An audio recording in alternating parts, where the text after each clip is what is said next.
Welcome to Elder Quest on a beautiful spring day. If you haven't gone outside, take a chance today to go out, take a look at the spring weather.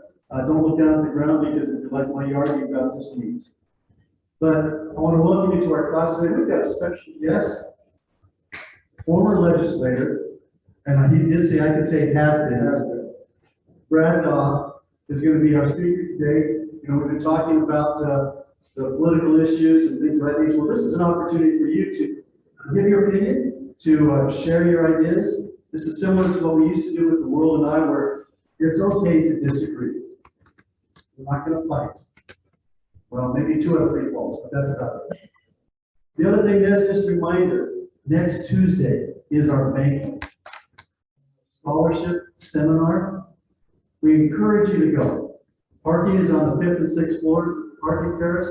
Just go in there, get a parking permit. You just tell them, I'm with the Elder Quest event. They'll give you a parking sticker, put it someplace that's visible. They'll be numbered so that we can know exactly how many we have that are coming in parking. Take the elevator down from the 5th to the 6th floor, right to the grand ballroom, you're there. It's a piece of cake.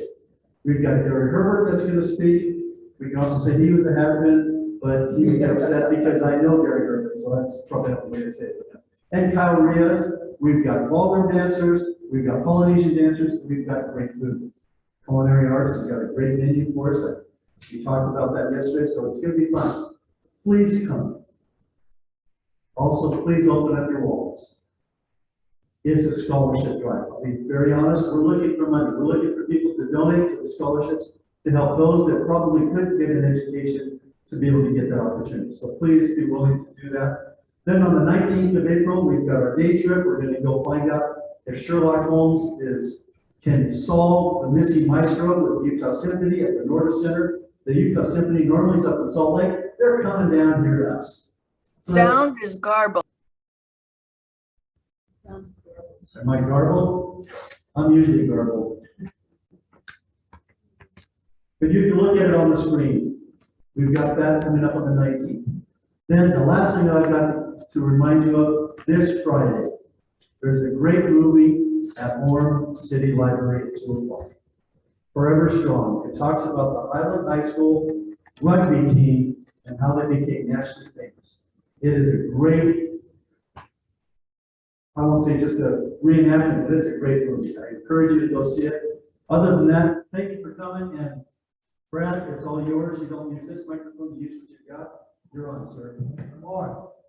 Can everybody hear me okay? All right, online, we get online. You know, I gotta say, when Brother Roof, and by the way, Brother Roof's one of my dear friends. We see each other. We're not in the same ward, but we meet in the same building, so we see each other about every week. And, it's always a pleasure to just stop and have a few words. And the only time it's difficult is when he has to come on us. So he's nice, but he's thorough. So anyway, when he texted me to come speak, I was really kind of excited. I'd kind of moved from being in the legislature to kind of what people call the dark side, where I'm actually a lobbyist. I only lobby for one company, and it's for an area of the law that I actually wrote. So I feel like I'm not really conflicting myself at all, but it's a lot of fun. Anyway, what I wanted to do was, I'm just going to throw out several things that I found of interest that the legislature's done this past year, and just talk a little bit about them. And my hope is, I won't take a lot of time doing that, but it will spark some comments and questions, and we can go from there. Okay. And feel free at any time to raise your hand if you want to hear clarification or make a comment or anything like that. This is a small group. We're going to have a back and forth discussion. All right. So these aren't in chronological order. These are in the order that I found fascinating. So I'll just go from there. One of the big things that happened this year was we had a fairly large surplus in the state, and they did a modest tax cut.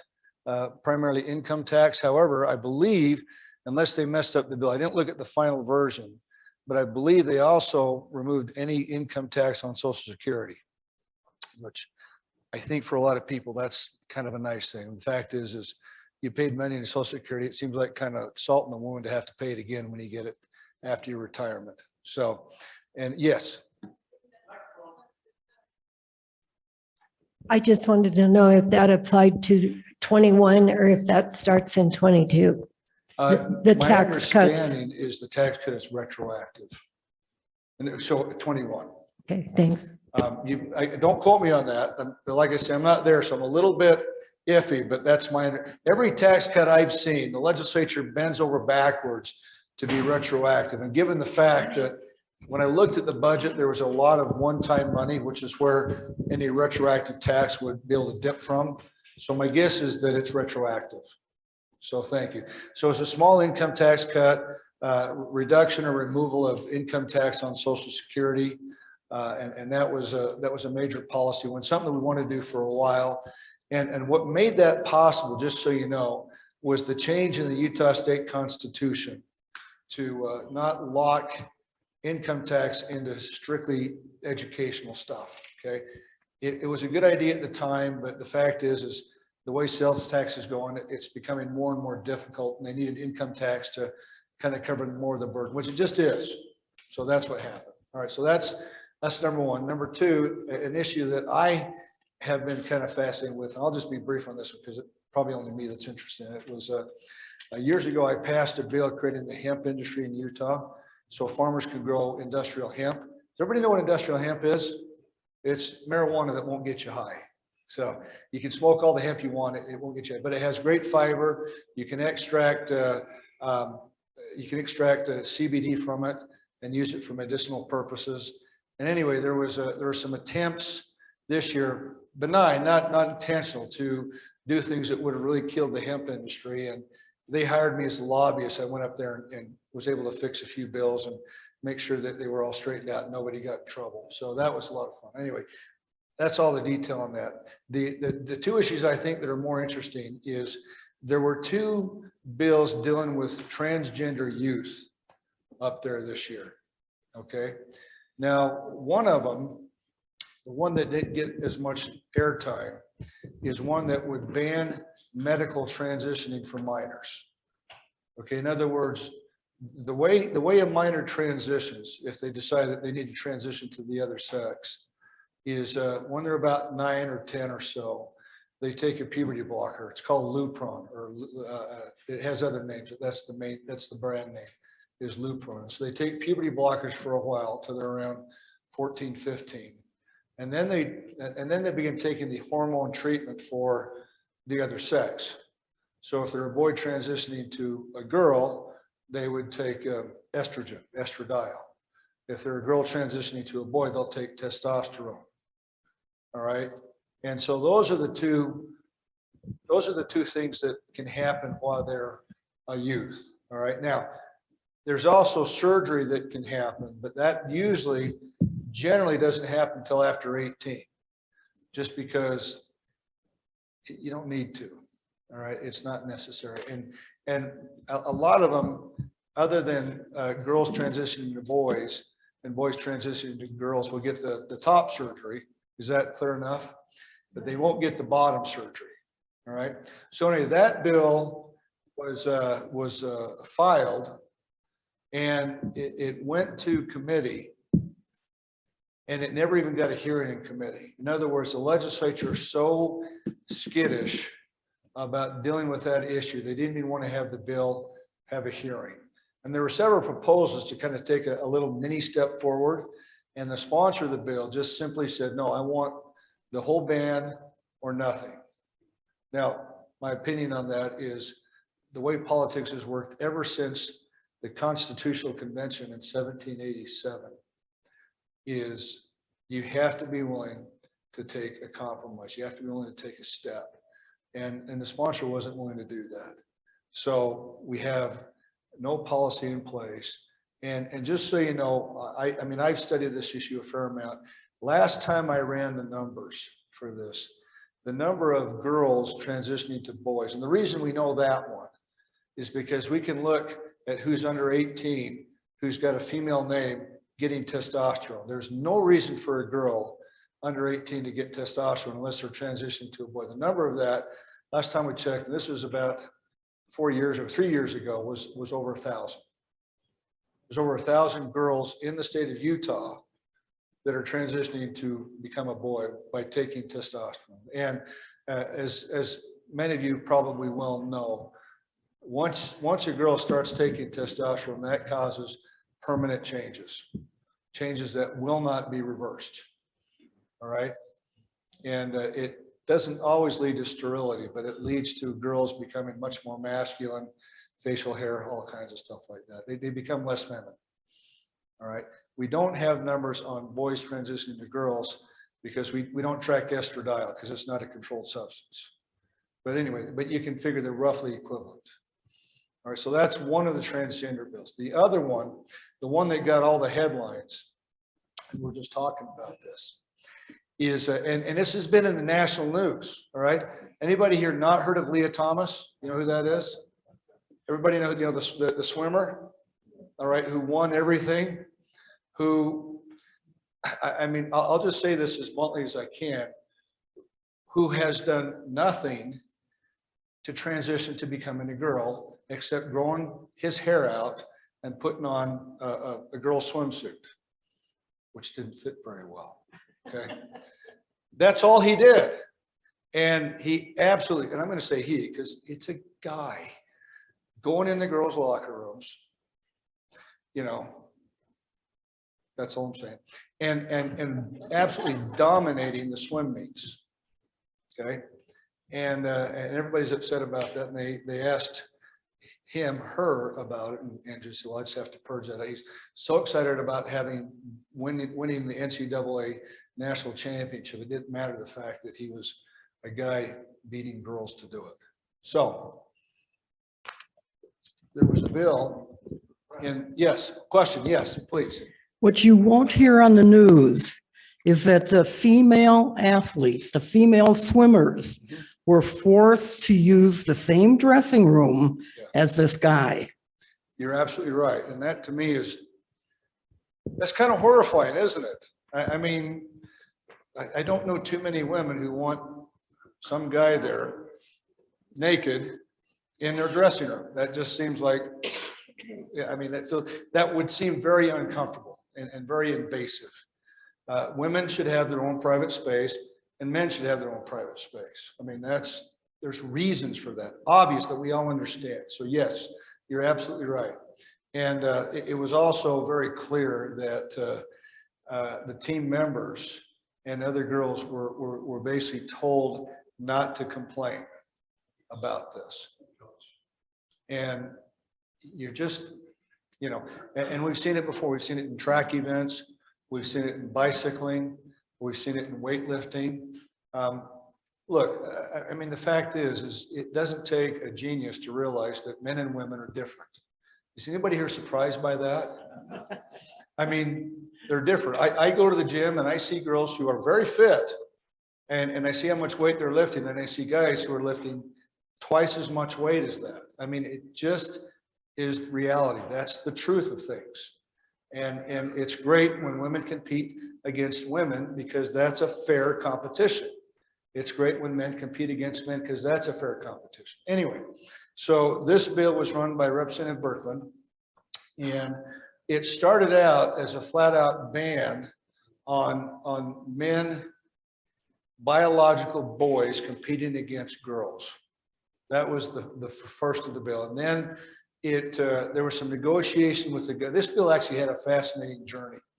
There was some negotiation with the governor, and they were going to put together a commission to come up with a set of rules to allow some kinds of competition, but not all kinds of competition, and to put some rules around who could compete and who wouldn't and all that kind of stuff. Another sort of let a commission, you know, decide kind of how to compromise. And that bill got through the House, it got through the Senate committee, it got to the floor of the Senate. And everybody was thinking, great, this is cool. This is good compromise. On the floor of the Senate, Senator Dan McKay amended the bill to basically put it back to a full-on ban. But he did something really interesting that I'm still not convinced was a great idea. He said, we're going to put on a full-on ban, but if the lawsuit comes, we'll fall back to that commission until the lawsuit is resolved. All right. So basically what he's saying is I want you to sue me, which is going to happen. The Utah High School Athletics Association is going to be sued. All right, it's not a matter of if, it's a matter of when. They will be sued, and it will be expensive. And so that substitute, that change was made to the bill, and the Senate passed it, and then it went back to the House, because the House and the Senate both have to pass the exact same version of the bill. Went back to the House where they concurred, and they passed it, and so it went to the governor's desk. Well, the governor vetoed it. All right. Now, when you get a veto, you can override it. Well, this was one of the quickest override sessions I've ever seen called. It was called within days after the veto, after the veto. And so what happened is two things. Again, this kind of shows that they're working together. All right. Governor Cox said, listen, the High School Sports Association doesn't have deep pockets. This will bankrupt them, which it would have. There's no question about it. This lawsuit will kill them. So we need to protect it. And so the compromise they came up with was they overrode the veto comfortably, and then they called a special session to pass a bill to basically say that the state would cover the cost of the lawsuit. So the state's going to allocate a bunch of taxpayer money, about $500,000, I think, to cover the cost of that lawsuit. And so what's going to happen next is there's going to be a lawsuit, and how it's going to shake out, who knows? But I suspect that because we're the first state in the country, as I understand it, to actually flat out ban, trans girls competing against girls, I suspect that this is going to go all the way to the United States Supreme Court. All right, which is kind of fascinating because, as you know, during the hearings for, can't remember her name, you know who I'm talking about, the new Biden's nominee, there was a question asked, well, what's a woman? And her answer was, I can't answer that. Yeah, I'm not a biologist. Now, my answer, for what it's worth, is somebody says, what's a woman? I say, well, it's an adult human female. 3 words. That's what a woman is. What's a man? An adult human male. That's not hard. Anyway, did you have a comment? Okay, just one thing. Please. It's important to understand that the Utah High School Athletic Association is not a government entity. They are separate from the state, so they do not have the immunity that the state would have. Right. So that's part of the reason why they will get sued. I agree with you. Yeah. And it's going to hurt something fierce. One of the other concerns that didn't get brought up is Title IX. Yes. How this will affect Title IX, because we're talking right now high schools, but you have to understand that there's elementary, you've got colleges, you've got the NCAA, and though they're saying it's not going to affect it, the U.S. Olympic Committee is already thinking, well, we want to look at what's going on in Salt Lake because we're going for hosting the Winter Olympics. Right.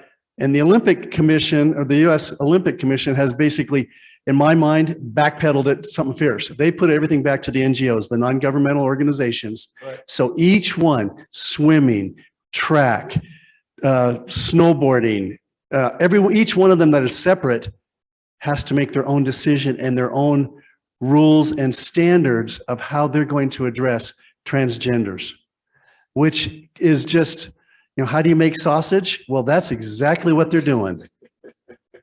Yeah, it's really bad sausage too in this case. I mean, it's like you can do it the simple way, which is if you have an XY chromosome, correct me if I'm wrong, you're a girl. If you have an XX, you're a guy. Isn't that right? They get the chromosome, they get that backwards.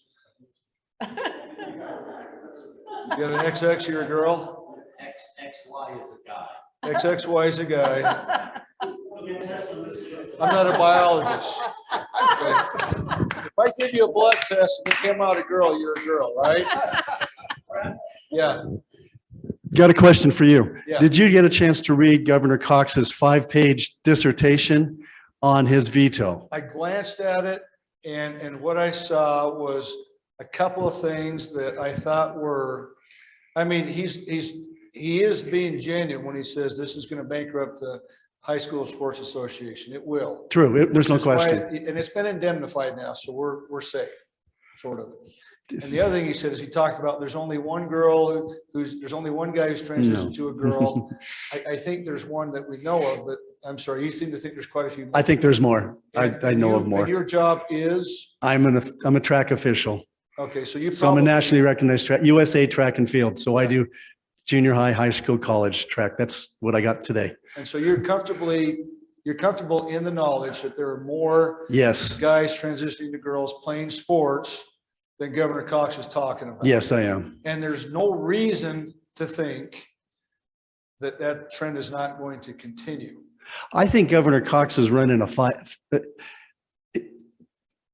The two sides of the same coin. And he's doing a fine line trying to appease, I'll use that word specifically, Yeah. both sides of the Yeah. issue. It was a well-worded document. I thought it did a great job. His handlers, if you will, did a good job of putting things together. But still, as you said, this thing's going to go through courts, and whether you think that they're going to bankrupt them or not, it's going to hurt. I don't think the state put in half enough money to cover what the legal costs are going to be for the Utah High School Athletic Association. $500,000 is just. That's a drop in the bucket. Well, and so then the question becomes, and this is really what it boils down to is, should we have this fight? And the answer in my mind is, I think we have to. Because if we don't have this fight, essentially what's going to happen is we're going to erase women's sports. Now, what's that? Title IX's over. I mean, look, if a woman is whatever I feel like, then why have Title IX? Why have women's sports at all? I mean, women's sports is where the guys who can't make it in men's sports go to feel good about themselves. I mean, and women who are actually born women, I guess there's still gymnastics. I don't know. I mean, it just is kind of,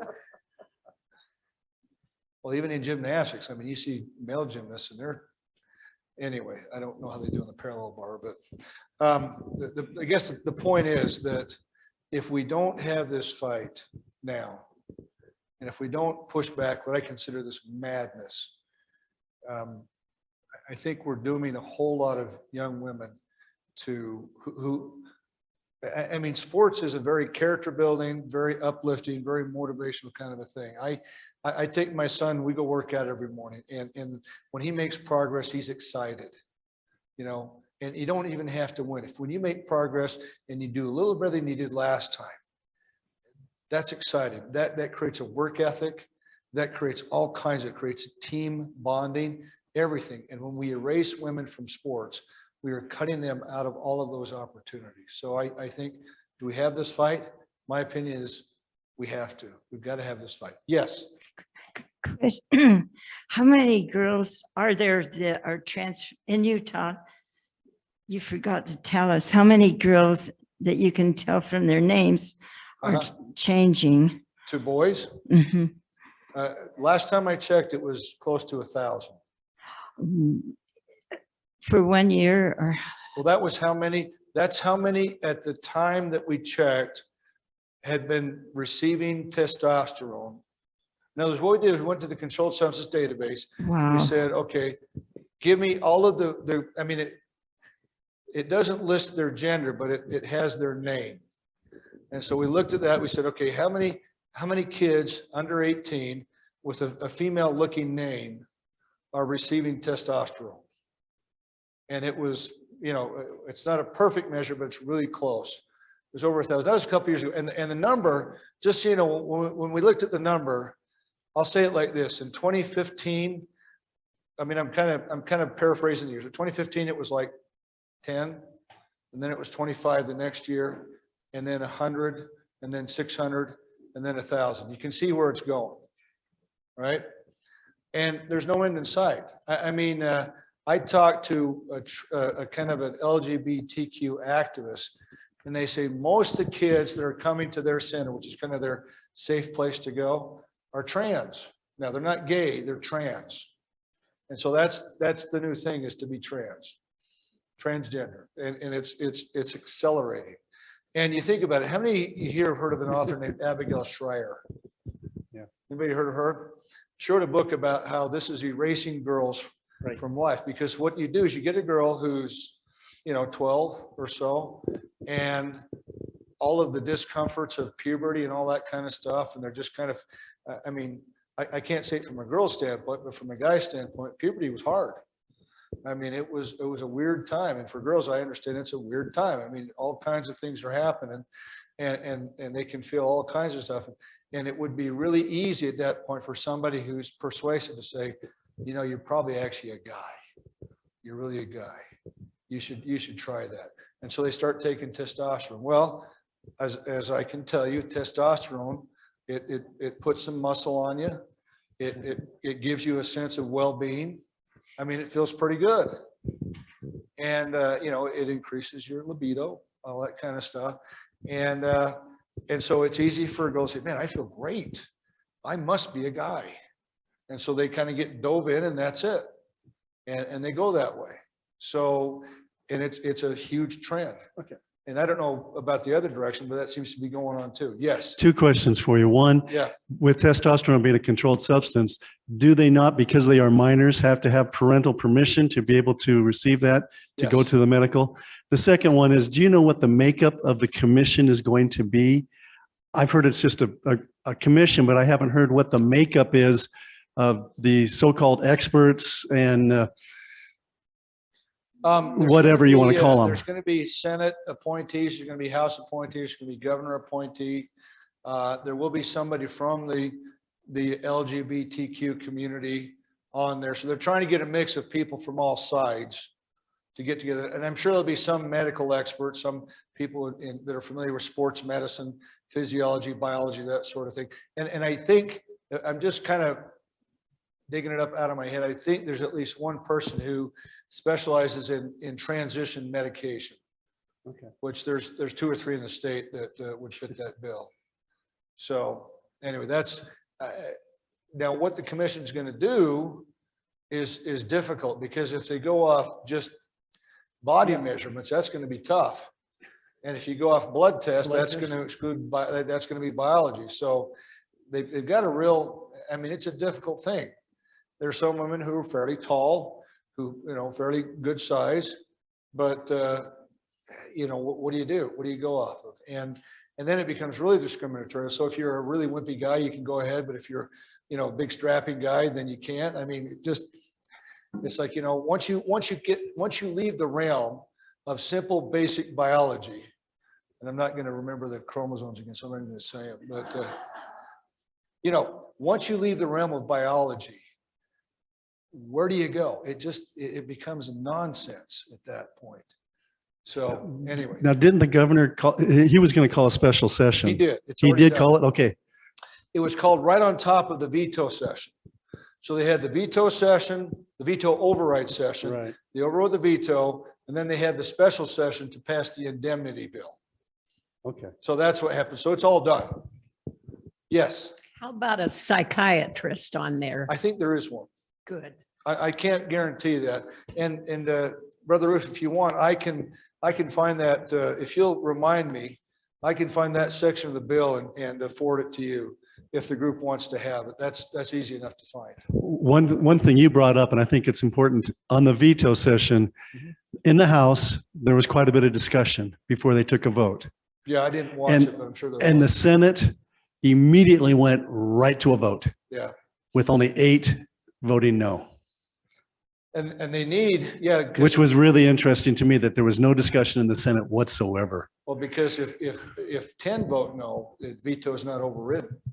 Right. And there was some discussion. I know Daniel Thatcher got up and made a very passionate plea for voting no on the override. He thought it was mean. So, and the mantra that they come back to, that they will not let go of, is these kids are hurting. They're in an emotionally fragile state. We have to let them do this or they're going to commit suicide. What's that? They're minors. They're minors. Come on. But on the other hand, I say, well, you have these athletes who have trained, And you're gonna, I mean, you have to check, which ones are you gonna throw under the bus? And it's like, if they're in an emotionally fragile state, that's unfortunate. Let's get them some counseling. Let's get them some help. But let's not pretend something that isn't reality in order to help them feel better. That may work in the short term, but not the long term. So. I have a Anyway. question Yes, please. right here. Yeah, oh, sorry. I was looking online. Go ahead. Yeah, I'm both. Yeah, you're here.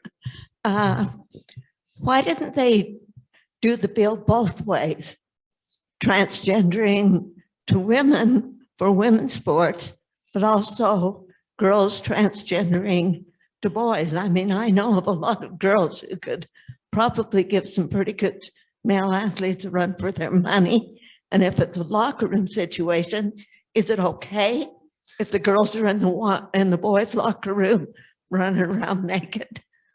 You know, I just think do it both ways and at least make it equal. That's just a question I No, have. no, it's a good question. I was gonna say, well, the boys in the locker, anyway, I'm not gonna go there. Sorry. Well, just wondering. Because we're different. Anyway, I think the point was that nobody really sees that as a big problem. I'm not saying they shouldn't do it that way. You're right. But the real apparent problem is boys competing against girls is inherently unfair. Girls competing against boys. I saw a fascinating clip.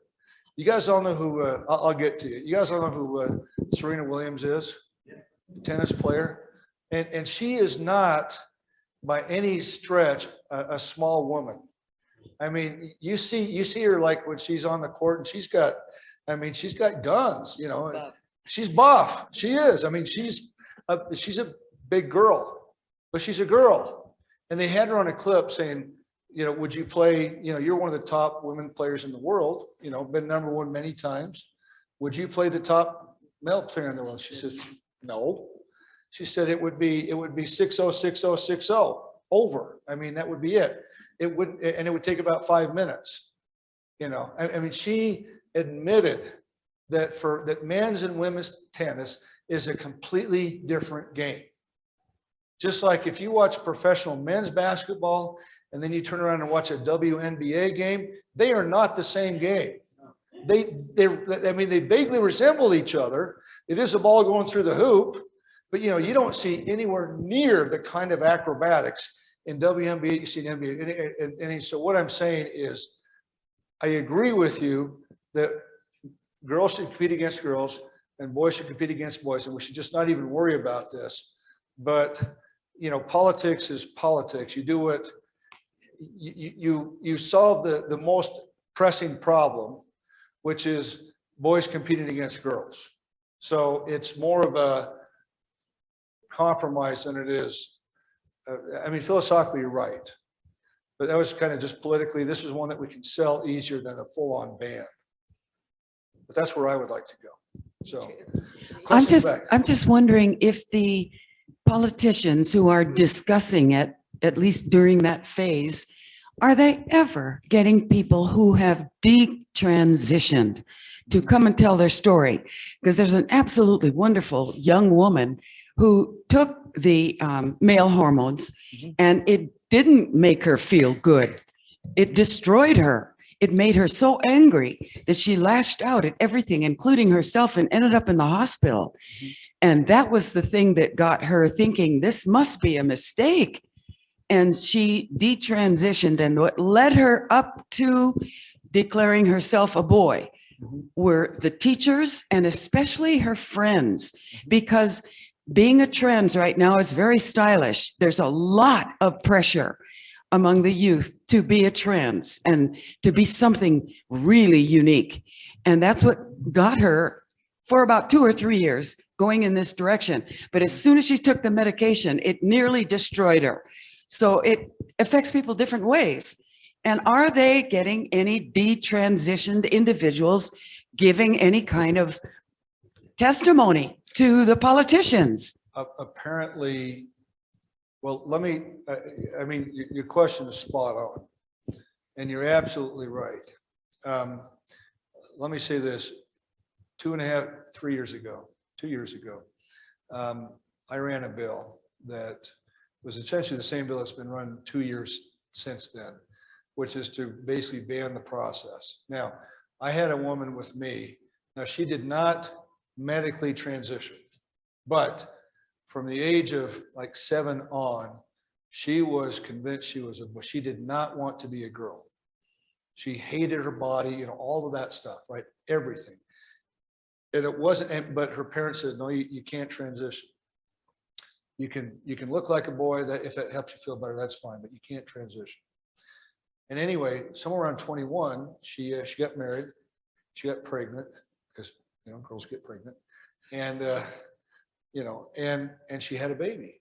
And she said that when she held her baby in her arms, she knew she was a woman, and she was glad to be a woman and glad to be a mother. Because I don't care what medical technology does, a trans woman is never going to carry a child. Trans man is never going to father a child.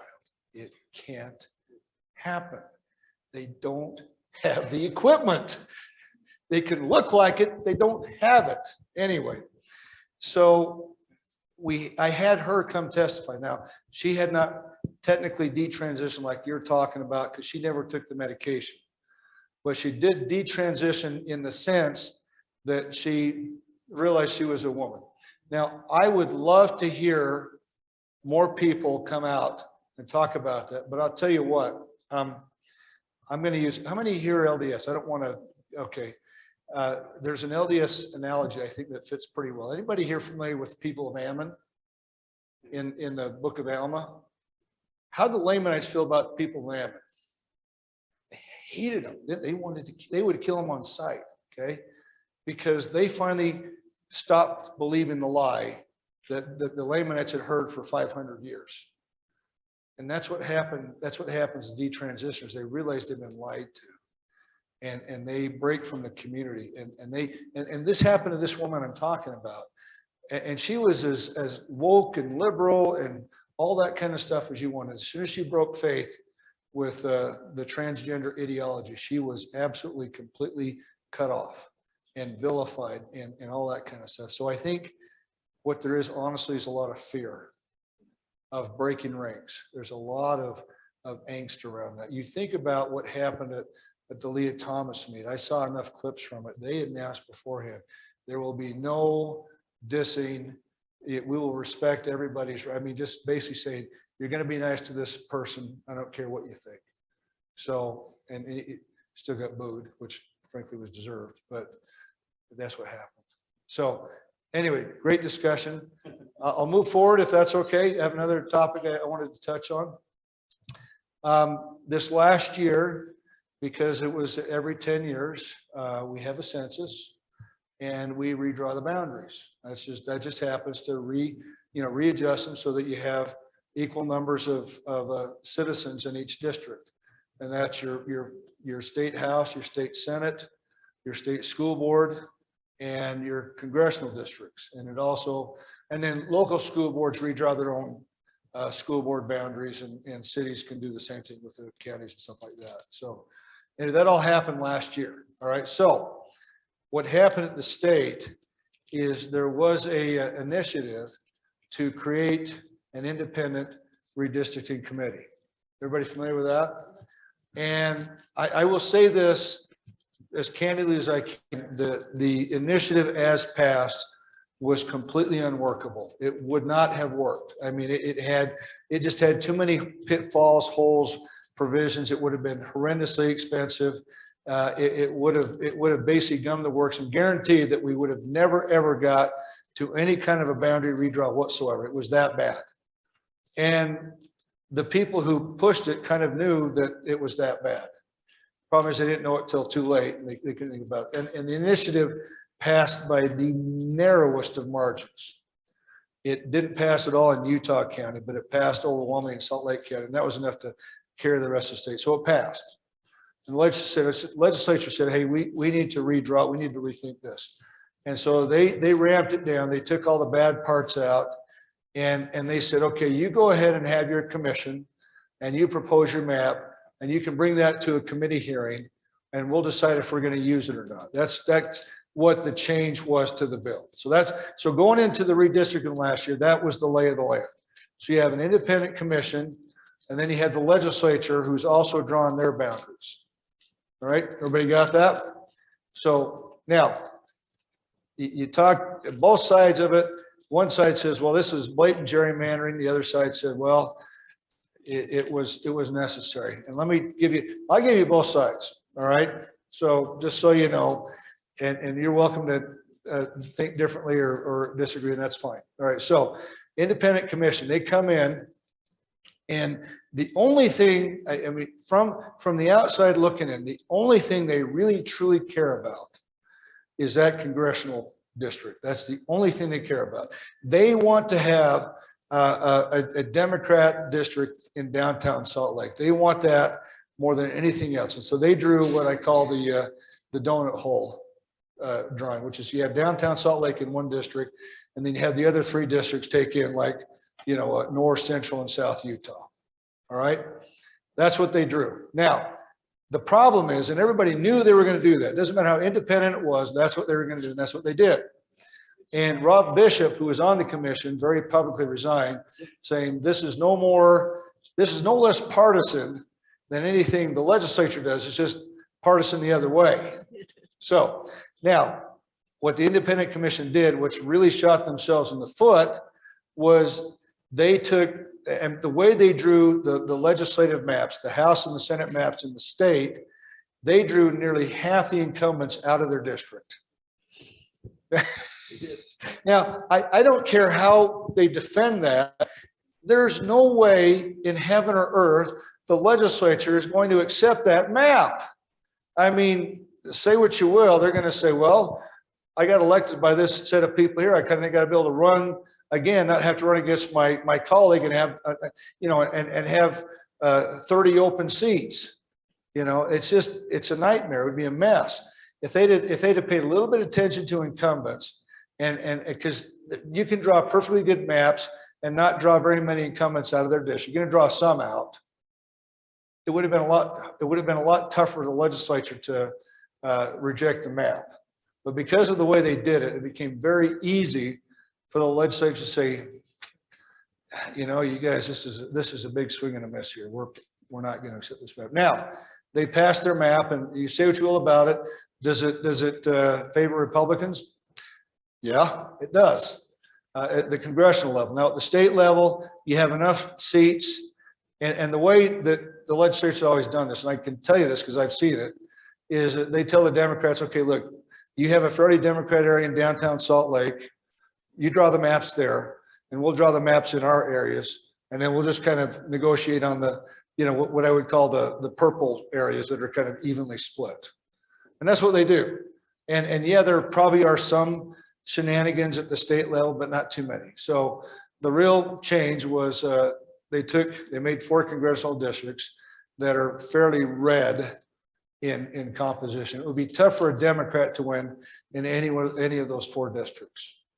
So that's what happened. Any comments about that?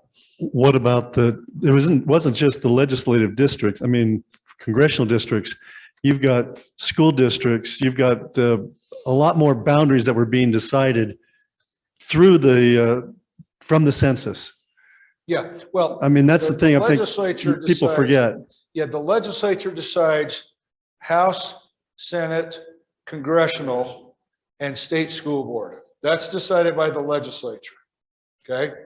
Now, school board boundaries are local school board boundaries like Alpine and Provo. They draw their own districts. Okay. For counties, now Utah County, for reasons that escape me, does not have districts for their commissioners. But like San Juan does. And so San Juan, their county commission will redraw their boundaries. And if you have a city like Provo, not Orem, for reasons again that completely escape me, Provo has city council districts. And so the city council will redraw those districts. And so any district where there's a population, where there's a proportional representation, the governing body of that area will redraw that. And the legislature draws the ones that are statewide. All right, that's just what happens. All right, and again, outside of, I can tell you right now, outside of the statewide congressional districts, there's very little, nobody cares that much. It's not a big deal. That congressional district, like I say, the Democrats, for obvious reasons, want a Democrat congressman from Utah, and the Republicans don't. And it's as simple as that. Hang on, Barbara. Yeah. Okay, the three congressional districts. Four. Well, yeah, but when it was three, they all had a piece of Salt Lake. Yeah. What does it look like now? Same. Does everybody still have a piece of Salt Lake? Everybody has a piece of Salt Lake. It's a pizza pie. Everybody gets a piece of Salt Lake. There is one district that has more of Salt Lake than the others, but see, the thing is, Salt Lake itself is not uniformly Democrat. And so it makes sure to take in pieces of Salt Lake that are fairly reliably Republican, so that that's still a fairly red district. So maybe like a deeper shade of purple. So anyway, but that's how they drew them. So, I mean, like it or not, and if you don't like it, you can take your representative or senator to task and say, I didn't like the way you drew the boundaries. That's fine. And I will say this in defense of the legislature redrawing the districts, is the independent commission, they don't have to stand for any kind of an election whatsoever. They have, I mean, once they're selected, they have zero accountability. But legislators or city council members or school board members, you may not like the way they draw it, and that's fine. But now you can convey that to them at the ballot box if you want to. If the legislature really screws up, you can let them have it. In fact, one of the things Better Boundaries doing is they're targeting legislators who were more egregious than others. And we'll see if it pays off, but they have that right. Legislators have to stand accountable for every vote they take. Anyway, yes, please. I'm worried about the ballot box. What's happening to the demographics in Utah? If we're the biggest, fastest growing population in the United States, we have all these foreigners moving in. Mm-hmm. What's happening to the demographics? Is the political party changing now? Well, that is a great question. Now, let me tell you my take on it, okay? I look at, okay, what is the fastest growing county in the state? Utah County. What's the fastest growing areas in the state? No, Provo's landlocked. We're not growing anymore. And neither is Warren. Vineyard, Saratoga Springs, and sorry, what, Eagle Mountain? Yeah, that's right. That's where it's growing, okay? Now, here's the $1 million question. Who represents those areas? I tell you what, North Utah County, Eagle Mountain, Saratoga Springs, some of your most conservative Republicans in the legislature. You know, yeah, Jeff Moss, Corey Malloy. I mean, those guys they're red meat Republicans, I'll tell you what. And they get elected out there comfortably. So what I'm saying is, in those areas, there's a mind shift, I think, that happens. They go to college, and I watch my kids do this, especially my daughters who went to, they had, their major was English, right? And, you know, the most woke left-wing place you can go at BYU is the English department. They came there and they had their ideas, and we talked it through. But once they got married, actually before, because I taught them, you know. I didn't push them anywhere. I just taught them. I just pointed out stuff to them. It was kind of cool. They figured, I said, figure it out. Here's some facts. Go figure it out. And they did. It was awesome. Anyway, but when they got married and started having to make a living, it's amazing how far to the right they shift. It's just amazing, because it's like, oh, hey, I've got to make a living here. These taxes are kind of high, aren't they? And what in the world are you teaching my kid in school? You know, I don't want, anyway. So if I look at what's going on in Eagle Mountain, Saratoga Springs, and Vineyard, it's not people going left. It's actually people becoming more to the right. Okay. Now, in Salt Lake County, different story. Salt Lake County, they do have people going more to the left. So sometimes you kind of, I mean, Utah County, a lot of people don't really have a political leaning, but they talk to their neighbors who do. And down in Utah County, for the most part, we are pretty conservative and we lean them to the right. Salt Lake County, they'll lean them to the left. So that's what's happening. My observation. I mean, just what I see, because I figure the very best yardstick is who do they get elected? And that's who gets elected in those newer areas. Yeah. Okay, here's a different thing. Continuing on with you have. We happen to have this thing called, what is it called? Oh, an election coming up in November. We do. For some reason, and I have to find a two-headed coin to be able to make a good vote. Yeah. But talk about Utah and the caucus system and signature gathering. Yeah. And I would like to hear pros and cons from you, and then others that can add to it. But it's a unique situation, especially after what happened in Davis County. Mm-hmm. So I'm really curious. Well, 2 years ago, I was ousted because I didn't gather signatures. What does that mean? When you say gather signatures, you better explain the whole That's a thing. great question. Okay, so in order to get to the primary ballot, there's two paths the candidate can take. Okay, one of them is you go to caucus, you go to convention, and you get at least 40% of the delegates to vote for you. If you get over 40% of the delegates to vote for you, you're going to be on the primary ballot. Now, if you get over 60% of the delegates to vote for you, you're the only one on the ballot. The other guy gets eliminated. Okay, and that is unique to Utah. Is people can be actually eliminated at convention.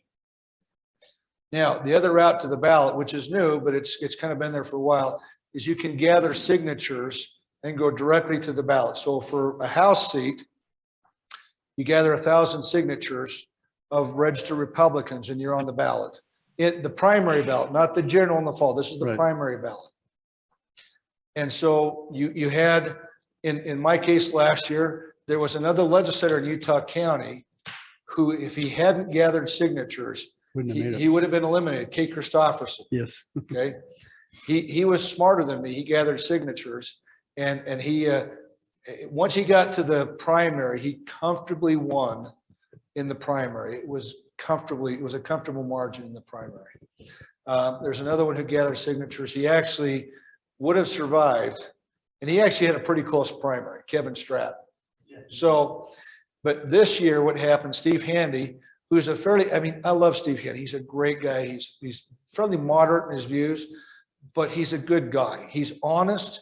He works hard. He represents his constituents well, and he didn't gather signatures this time, and he got eliminated at convention. So he's out, even though he's been a long-term legislator. You can't point to any real downside to him, except, like I say, he's more moderate than some. So if you want somebody more conservative, you'd vote for somebody else. But he's been comfortably elected in his district for a few years now. But he's out. Now, John Curtis did not gather signatures. That's going to be a really interesting state convention, because I don't think anybody thinks John Curtis is anything more than a moderate at best in his views. Just saying, he's moderate to almost a little bit left-leaning, and at a convention that usually doesn't fare too well. So it's going to be an interesting state convention. I'm not a delegate, so I don't have a vote there. It'll be interesting. But that's the two paths. Now, pros and cons. All right.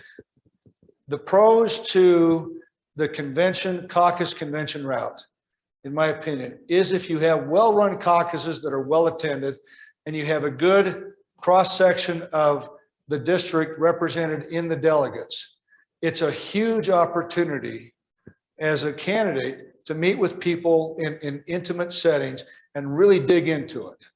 It's a great thing. I love running a caucus campaign. It's fun. Not 2 years ago, because it was COVID and I couldn't get people on the phone. It was awful.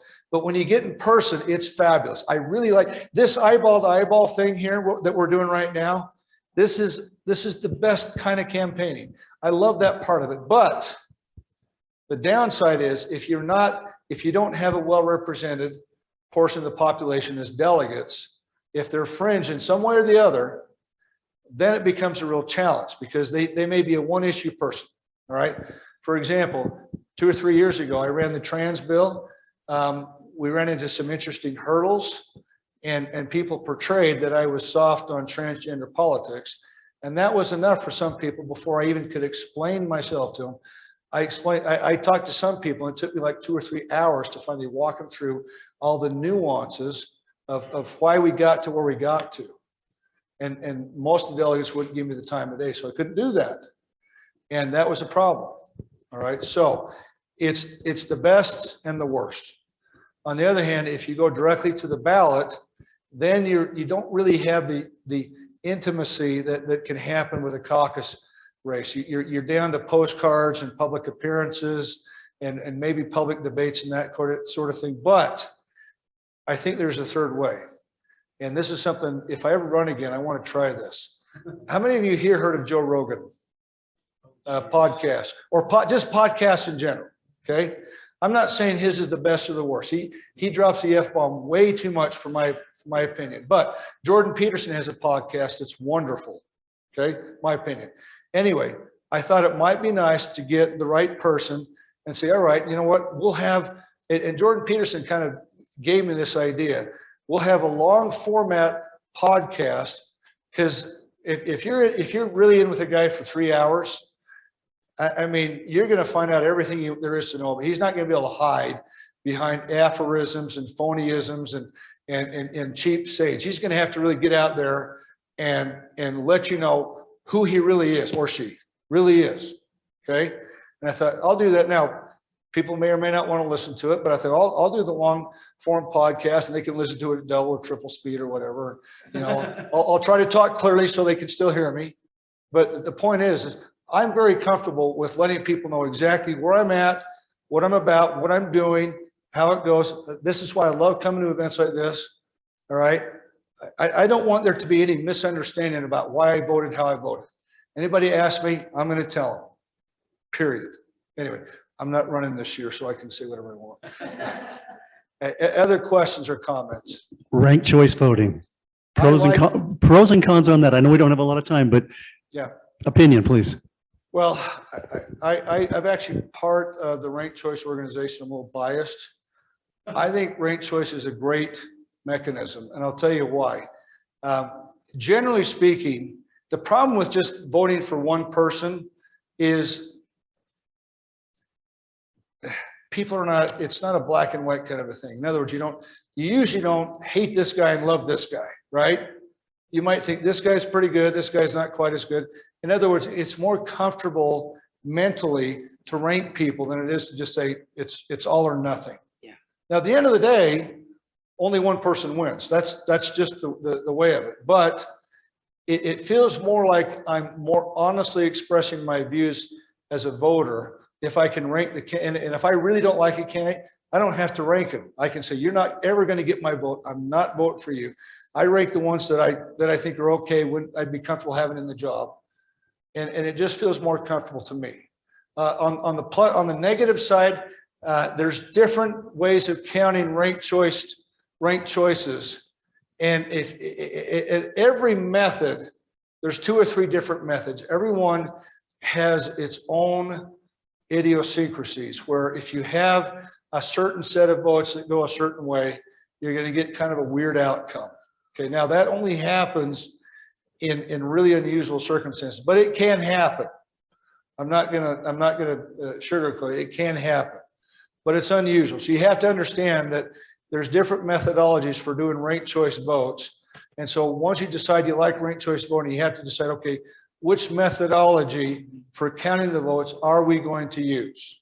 And it really becomes a problem in multi-candidate races where you have like in Orem City Council, you have 3 people, you have 3 open seats. And so you're voting for 3, I mean, there's going to be 3 people that win. And so when you do ranked choice voting, it's like, well, how do we do that? You know, do we rank them all ultimately and just take the top 3? Or do we go through one process and take the winner and then put them aside and then go through it all again and take the second one? Because you'll get different results. So it's not as straightforward as just kind of taking the top 3. It's not perfect, I prefer it because I like the way that it makes me, I think it more honestly expresses my view, but it's not perfect. There is no perfect voting system. So, yes. I have a question. There are Please. 24 states out of 50 Uh-huh. that give seniors a break on real estate taxes, and Utah's not one of them. Living in Hawaii, even, they write off 120,000 off your value of your home. And I can't believe how much more affordable it is to pay real estate taxes in 24 other states. Why have they never discussed it in Utah when we have the most robust economy there is? We do have a circuit breaker in place for seniors. That's probably not what you're talking about. It's not nearly as good. Yeah, so what you're talking about is just a flat out. It's rate only for reduction. low income, very low income. Yeah, I understand. I'm just saying we do have something in place, but it's probably not, what you're saying is it's not sufficient. No, And it should be, and your proposal would be that it be for all seniors. seniors 65 and older. 65 and older, you get to have a rate reduction. Yes. Because Well- 24 other states have done that, and it's so much more beneficial to people on a fixed income with hugely changing inflation. Well, now, you're right, and you're wrong. I mean, like everything else, there's nuance, right? So Utah has an inflation adjustment in place right now, okay? We call it truth in taxation, okay? Now, the way truth in taxation works is that the taxing entity, and the state doesn't impose property tax, by the way, that's done by local entities, not the state. So county, city, school board, right? Mostly school board. If you look at your taxes, mostly school board, okay? They impose the taxes, and what they impose for is, they call it a rate or a mill rate, but it's actually an amount.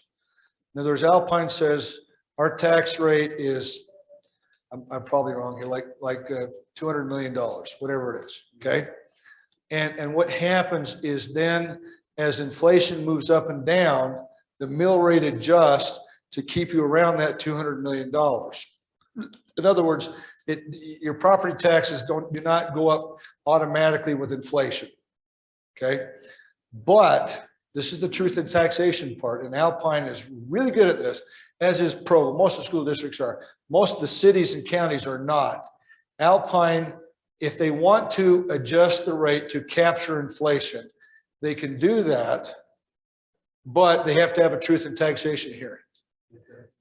And the real gotcha is, if a city or county does it, it can be referred. And what that means is if the citizens don't like it, they can hold a referendum and repeal that tax increase. If a school board does it, you can't refer it. I actually tried to do that one year, and boy, they didn't like that at all. But the point is it's good and bad. And the thing I like about property tax, frankly, is that everybody hates it, and so it kind of keeps it low. But you're right. I mean, that's a proposal that's been brought up, and I suspect it will continue to be brought up. And I expect at some point, what they'll probably do is just, and I've seen this happen. The circuit breaker has been expanded over time. It's better than it was. And so what I think will happen ultimately is, over time, that circuit breaker will continue to expand and continue to raise the income level and all that kind of stuff. So we may not get where you're at, but I think that we'll move towards that. That's my prognosis. Even with real estate prices going so high. Yeah. It affects it really does affect your Property tax. It can. Because everybody's house now is worth 150 to 200,000 more. Well, what you want to do, and again, I'm not disputing that, look at your property tax bill over the years, and what you should find is it has not increased at nearly the rate of inflation, at nearly the rate that your house values increased. And that's because we have that in place. It's not perfect, but it does help kind of mitigate these largely fluctuating real estate values. Now that's a fact. It doesn't mean it's perfect. If we want to push that policy, I'm not opposed to it, especially for seniors on fixed incomes. That's fine. You just have to understand, any kind of tax policy has a fairly enormous price tag, And and if you do that, you got to find other ways to compensate. So it's not a good or bad thing. It's just policy. And yes, it's a legitimate ask. And I don't say you're wrong. Yes.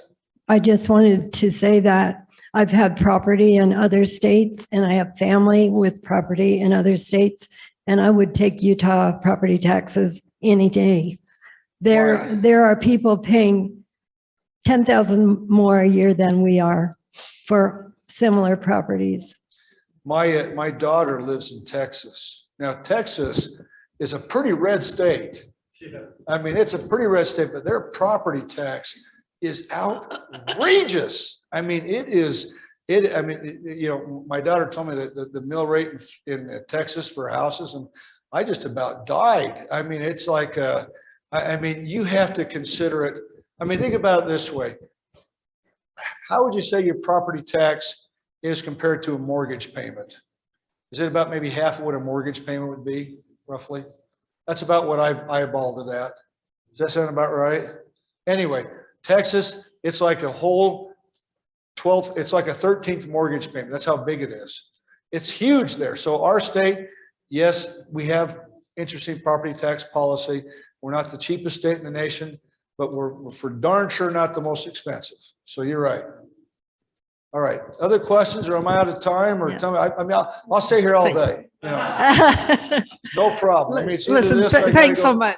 I got to do this or go back to work. Yeah, please. I don't know anything about this, but I happened to turn on Fox News, and the guy on there was just blasting Mitt Romney. So I have turned it on a couple of times since to see out what this problem was. But every time the guy on Fox comes on, he's got some dirt about Mitt Romney. What's this all about? This is my opinion on Mitt Romney. He is, by his own admission, he's a more moderate senator. Now, on the plus side, this man gets foreign policy like nobody else. Nobody else. He called it on China way before anybody else figured. He called it on Russia. He gets foreign policy. He was the one standing there at a press conference saying, "Give Ukraine the MiGs. They want the MiGs. Give them the MiGs, for heaven's sakes." That's what they're asking for. That's what they think they need. Give them the MiGs.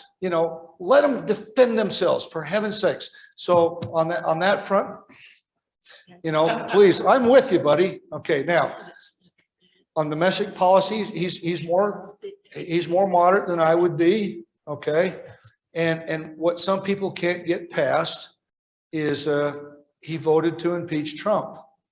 Okay, now and I'm not running for the U.S. Senate. Don't get any ideas. Okay, if I'd have been in there, I would not have made that vote. And I think that him making that vote where he so openly criticized Trump, it just felt a little bit immature, vindictive. But it's like, you know what? Okay, that's one vote. It didn't, in the long run, didn't make a difference. He didn't get convicted. He got impeached, but not convicted. And it's like, all right, I'll give you a pass on that. I don't know. The question you have to ask yourself, and Mitt will never answer it, is if his vote would have made the difference in a conviction, would he have still taken it? I'm willing to bet he wouldn't have. Okay, because that's one thing to ask the sitting president. That's a big lift, and you got to be careful about that. Now, the thing that I'm ashamed of, and I'll just say this flat out, I'm ashamed that a sitting U.S. senator comes to a state convention and gets booed for like 5-10 minutes straight. It's like, you know what? I may not agree with him on everything. I think personally he's a good person. He's got a wife who's struggling with, I want to say MS or something like that. He's got his own challenges. I think he's a good guy. I think he's a man of integrity. I remember Glenn Beck telling a story about him. He's LDS, right? He's been a stake president, all that kind of stuff. He came into a sacrament meeting, just very quietly sat in the back. This is when he was running for president. This is when he was a presidential candidate. Very quietly sat in the back, listened to the service, did not call attention to himself. And at the end of it, he just very quietly slipped out. When he could have come in, you think about it, any indication at all. He'd have been right up on the stand, bearing his testimony and all that kind of, he didn't do any of that. And so I think as a person, he's a good person. Now, if you don't agree with his politics, don't vote for him. You know, that's fine. If you like somebody else, campaign for them, give them your money. That's fine. That's politics. But he's our senator. I would encourage you to give him some respect as our senator and realize, yeah, he's not right on everything, but he's not dumb. And like I said, on foreign policy, he's right. He's been right all the time. So that's my opinion. A lot of people get mad at me because I'm not hard enough on Mittens. You know what? I like the guy. Anyway, it's fine. Thank you. Appreciate it very much.